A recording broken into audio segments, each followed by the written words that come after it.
I've landed on this idea of regeneration, as most of you who know me know. But let me start with sort of the problem. In one slide, it's the fact that we awarded the Nobel Prize in Economics to a gentleman named William Nordhaus a couple of years ago for his modeling that worked out that the optimal global warming we should shoot for is 3.5 degrees Celsius, because anything less would cost too much. And it's a little bit more involved than that, but that's essentially what won him the Nobel Prize in Economics.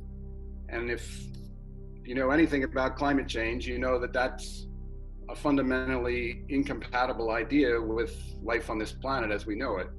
And yet, somehow, one of the most brilliant minds in economics concluded that that was the answer to this question.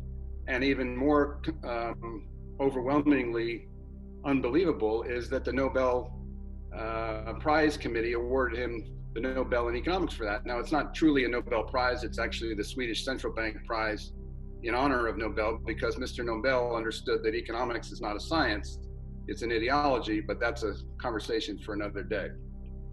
Now, Richard Zimmerman, who's on this call, introduced me to an amazing warrior woman named Monica Sharma. Monica is famous for her work at the UN in addressing the AIDS crisis, and this visual kind of describes our theory of change at Capital Institute, and I think it'll resonate with many of you on this call who are rehumans. And the idea is that there are lots of people that go to work every day and work on problems, and most of the, quote, successful people in the world have become very good at solving problems and figuring out a way to capitalize on that, either in business or in their political careers. And that's all good. And there's another group of people in the world that are more committed to this idea of elevating consciousness, with the idea that unless we raise our level of consciousness, we'll never solve the problems that exist in the world. And that's also obviously terrific. And someone like the Dalai Lama maybe exemplifies that. But what Monica points out, and it resonates really strongly with me and our work,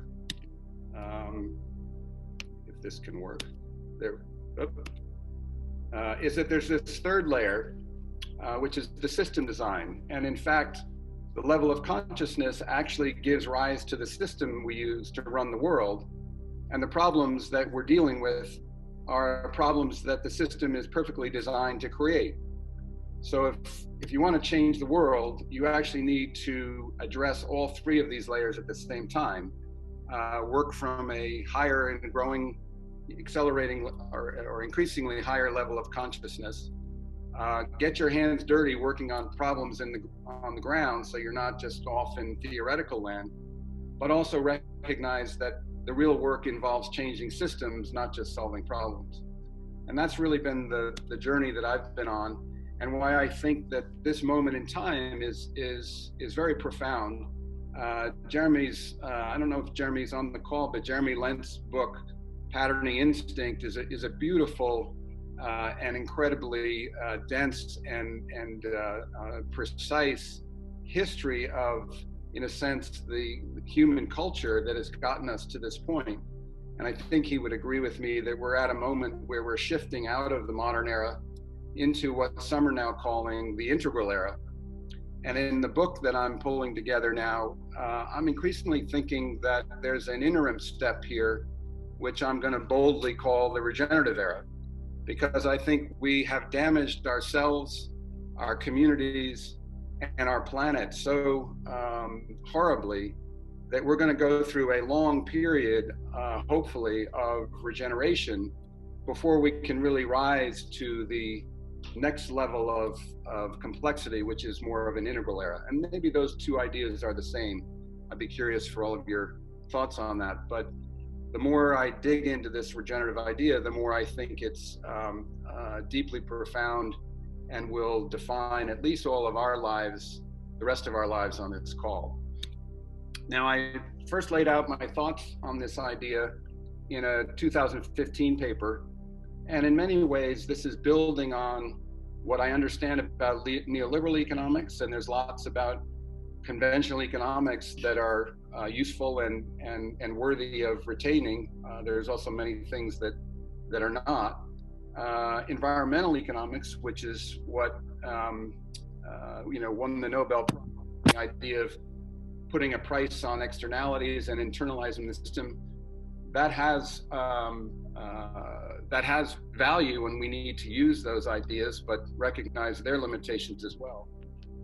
Herman Daly, who developed with Robert Costanza the idea of ecological economics, this to me is sort of the great leap forward, and for the first time introduced the idea of scale or limits to an economic system. And regenerative economics really builds on top of that by adapting a truly living systems framework to think about economics, with the simple idea that the human economy is also a living system, and if it's going to survive and sustain itself for long periods of time, it ought to behave and be designed like other living systems. Although living systems with the added complexity of the fact that humans are the driving force, and humans, I believe, are operating at a higher level of complexity and consciousness than at least most other living systems in the world, although that's obviously something that could be debated. But the key idea here is that we understand how living systems works. We can describe their patterns and principles, and they're remarkably aligned with the wisdom traditions that have stood the test of time, particularly indigenous wisdom. So the hypothesis is that if we're going to move to an economic system that is sustainable, it will align itself with other living systems that have proven to be sustainable, and remarkably reconnect us with the wisdom traditions of our human ancestors, which suddenly to me feels like a pretty powerful proposition and hard to refute. Now we've got a little trouble. There we go. I borrowed this visual from Bill Reed. He uses regenerative design primarily focused on the built environment, and I've simply translated it to be a similar pattern or a similar diagram for an entire economy. And the main point to see here is that regeneration is not just a new word for sustainability.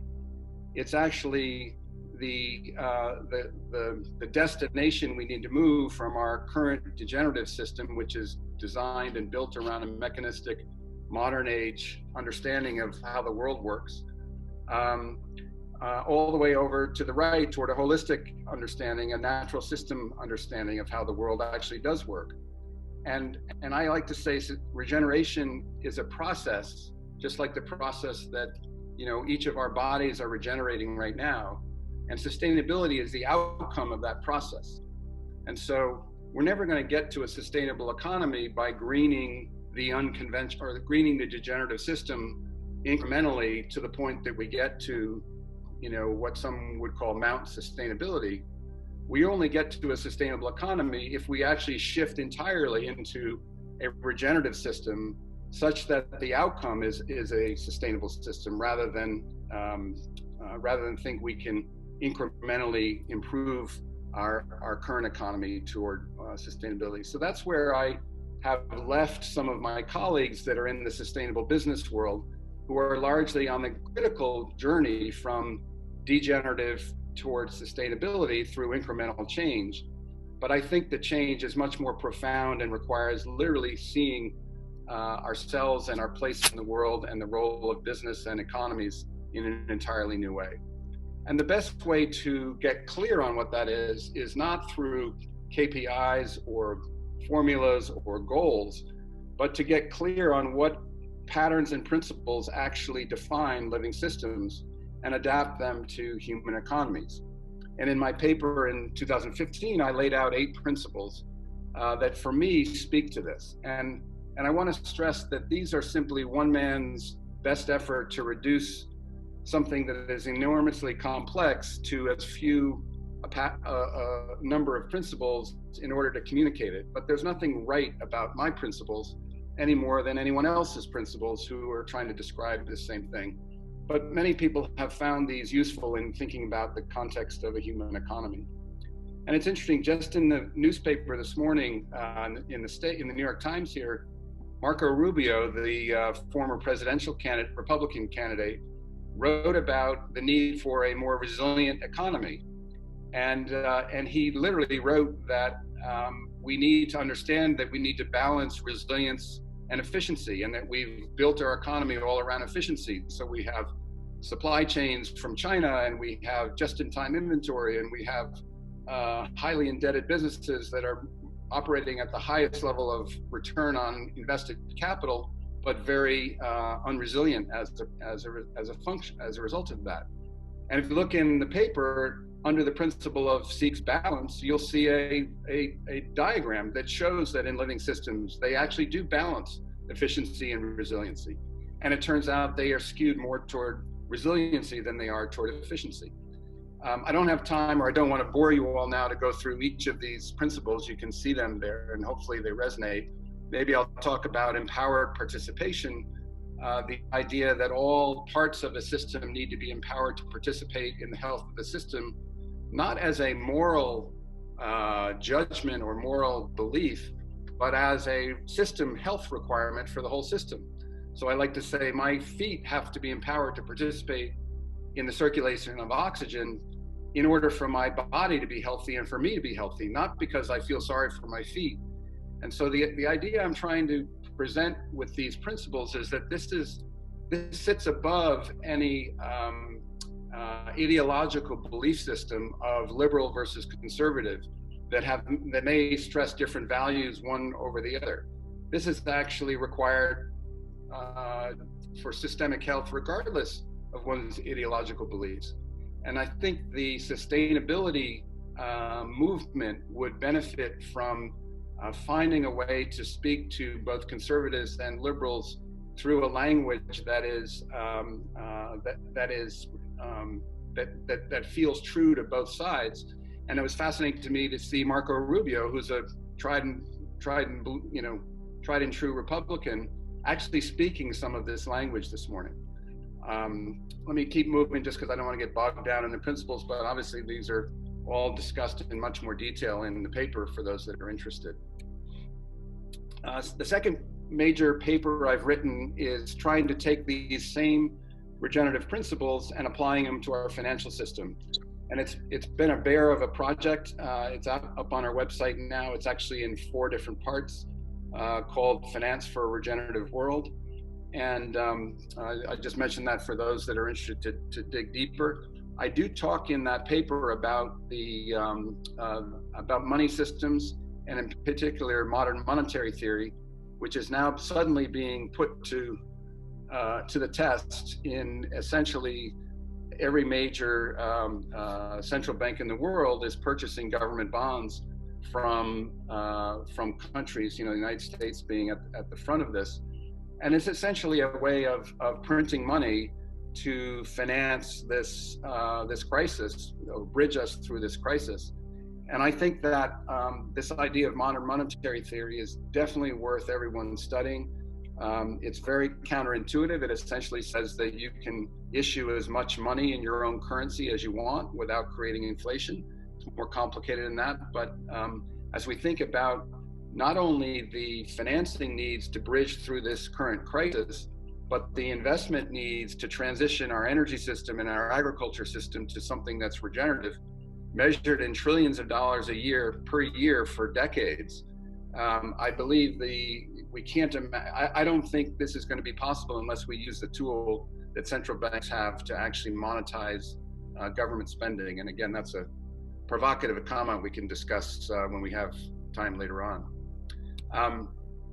Final slide on the theoretical side. This is an attempt to put the sustainable finance industry on this same spectrum from degenerative to regenerative. And again, don't hold me to this being too precise, but conceptually, I sort of put activist hedge funds on the far left extreme that are very good at extracting and optimizing very short-term financial returns, but at the expense of almost everything else that matters. but not too much better than them are passive index funds, which is where most of the money on the planet is currently invested, because they're in conflict with the principle in right relationship. And if in right relationship is a universal principle of living systems, how can we have an economy where investors are not in relationship at all with the companies that they invest in, but they're simply passively invested in something that's been commodified into a technology platform? How can a business possibly transform itself if its investors aren't really invested in the long-term health of that company? And you can see as you move to the right, I would put impact investment and green bonds to the right of active engaged ESG. We could debate that. And even some of impact and green bonds flips into this upper side where it is truly on the path to regenerative. And then these ideas on the right are kind of like where I see the future. If honors community in place is a principle of how living systems work and how human culture and geology intersect in place, if that is a principle of healthy living systems, that would suggest to me that place-based integrated capital is moving further toward regenerative than simply investing in industries or companies. And then finally, these two ideas on the right, integral capital and systemic philanthropy, are really the future, not the present. Integral capital has this idea that we'll learn to invest in initiatives that generate as many co-benefits outside of that initiative as benefiting inside that initiative. This is an idea that Ernesto is actually working on right now in a new effort that we're in the process of launching. But he's intuitively already onto that idea, and it's very exciting to hear his thoughts on it. And finally, just as a placeholder, systemic philanthropy, what I mean by that is that we need first of all, we've got a system that has turned turned natural capital and social capital to some degree into financial capital on a scale that's unimaginable. So we have this massive pile of financial capital, and yet we've degraded our natural and in many cases social capital. And I believe that we're going to need to reinvest that financial capital on a systemic scale back into the health and the regeneration of our planetary and human health if we're going to work our way out of this. So that's a big topic for the future. Am I doing on time, guys?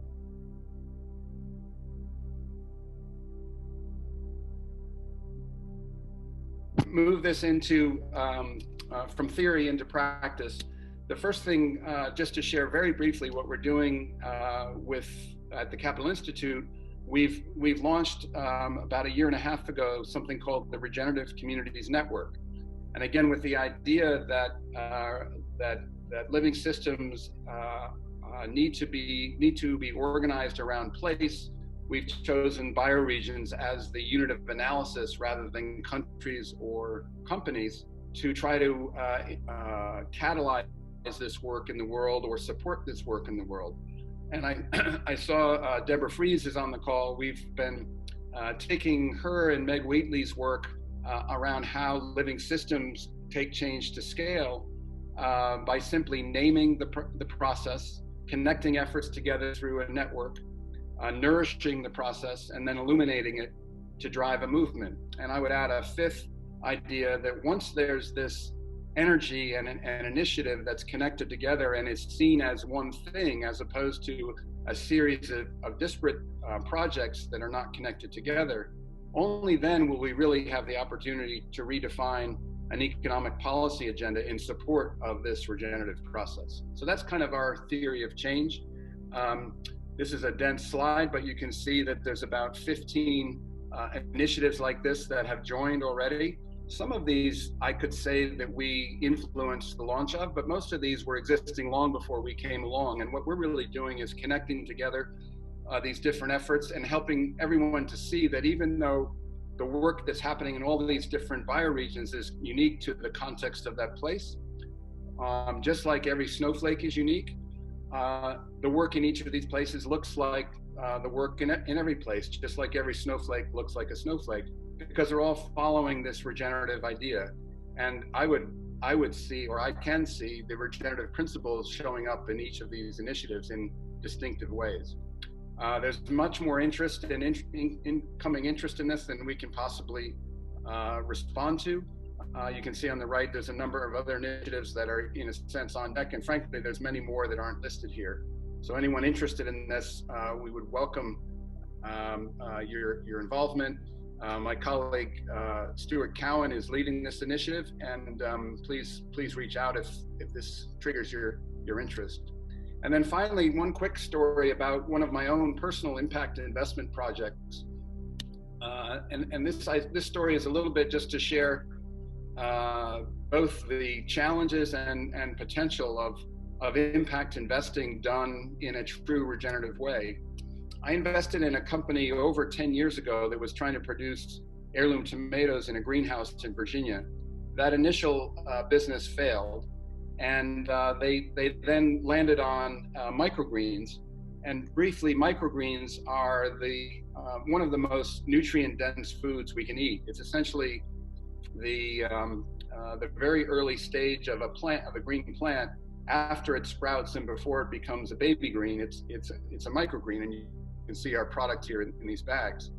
And the reason I mentioned it, I went off on a health retreat myself several years ago and learned that it was a holistic health retreat, and I learned that we should be eating massive quantities of microgreens because of their nutrient density. And so I decided to kind of commit way more time and capital to this project than rational diversified portfolio theory would suggest.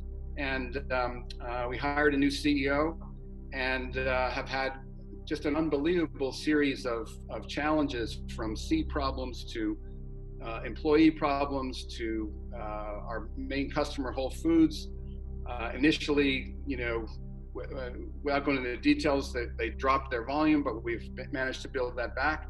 And then through this COVID crisis, right before, and here's our CEO, Joanne Passanelli, right before the COVID crisis, we had 3 new supermarket chains ready to bring us inside, which would have pushed us, very strongly into profitability for the first time. And the COVID thing came in, and they all basically dropped the gate and no more new products. So we were left, 2 months ago, struggling again. And on top of that, Joanne had an accident, fell down the stairs and broke 3 vertebrae in her neck. And while she was recuperating in the hospital, she managed with her team to bring on 3 new customers in the DC area. And as of next week, if we can deliver what we have orders for, we'll be profitable again. Because food obviously is one of these businesses that is benefiting or is not being destroyed by the crisis. But I mentioned it only because of the incredible will and drive and commitment of entrepreneurs to build businesses. And as we think about a new economy and what we need to change, I think it's critical that we don't lose sight of the heroic effort of real entrepreneurs like Joanne and businesses that need to exist in this world, as well as our soils. And we grow everything in soils. This is not a hydroponic greenhouse. And what's fascinating to me is we've also discovered that micro broccoli has this super high component of an ingredient, or it's a chemical compound called sulforaphane. And sulforaphane is super nutritious and good for the immune system and anti-inflammatory. And believe it or not, they are experimenting in China using megadose of vitamin C with sulforaphane. And so we may land into a business that is actually one of the core ways to build immune systems to deal with the coronavirus and other viruses. Now that's all still on the come, but we do have a micro broccoli product now that is filled with this stuff. And I share all this only because, this has been for me personally a ridiculously risky and trying and stressful initiative, and really tested my mettle in terms of, kind of putting my money where my mouth is. And just in this crisis, there's sort of this new possibility unfolding, and it's very very gratifying to see. But I share this story mostly because it's easy to talk about committing capital to impact investment as opposed to other initiatives, but it's hard. And the entrepreneurs that are leading these companies are really heroic in many ways, more than I think we generally recognize. So I want to celebrate them and do whatever we can to support them as we think about what an economy needs to look like in the future. And finally, I just leave you with a short quote from Buckminster Fuller. I discovered, I knew his work for years, of course, but I discovered recently, or maybe a year ago, that he wrote, his final book was called Grunch, and it was his critique of capitalism. And in this book, he writes, nature is a totally efficient, self-regenerating system. If we discover the laws that govern the system and live synergistically within them, sustainability will follow and humankind will be a success. And what he also meant by that is if we don't do that, humankind will not be a success. And so I leave that as our charge and challenge going forward. And thank you for listening to probably too long of a talk.